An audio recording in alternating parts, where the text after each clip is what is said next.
there's so many people I run into who think Buddhism, they think that there's this mindfulness thing, and then they think that Buddhism is this mindfulness thing, and all this other stuff of the riches of Buddhism just gone, because the ubiquitousness of the mindfulness has just dissipated and dissolved anything that I think is real, true, and important about Buddhism. What Yeah. thoughts?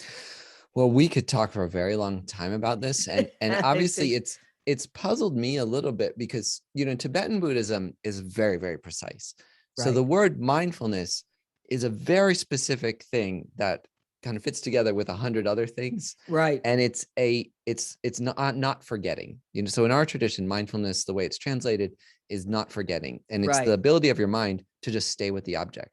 So right. it's a very important aspect of meditation, but it's not necessarily virtuous on its own, because and this is something really important, is that meditation isn't necessarily going to make you a better person. Like, you have to have a certain motivation with your Yeah. meditation. So the example I often use, I like to make things kind of funny, is that if you've ever seen The Empire Strikes Back, which is my favorite Star Wars movie, Darth Vader is meditating throughout that whole movie. Like, Right. whenever he's not like killing somebody, he's meditating, and that makes him better at killing people.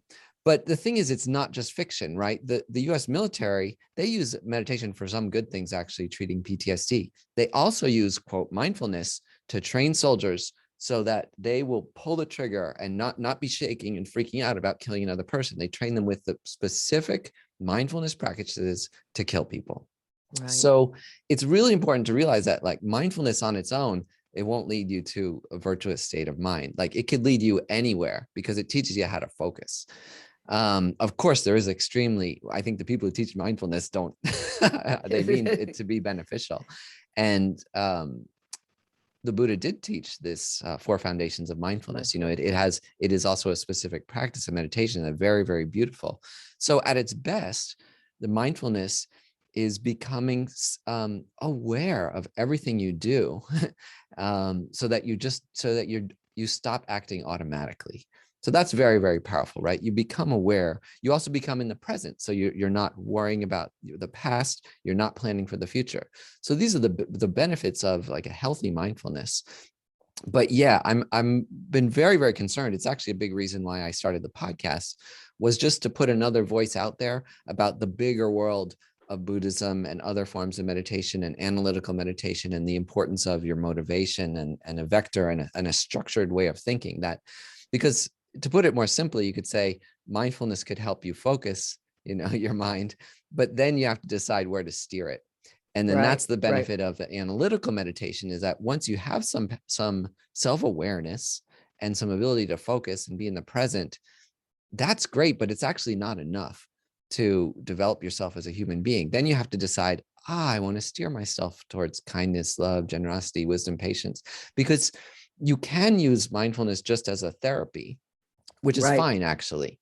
So people will use it to deal with sleeplessness, or to deal with a lack of focus, or, as you said, to be more focused at work.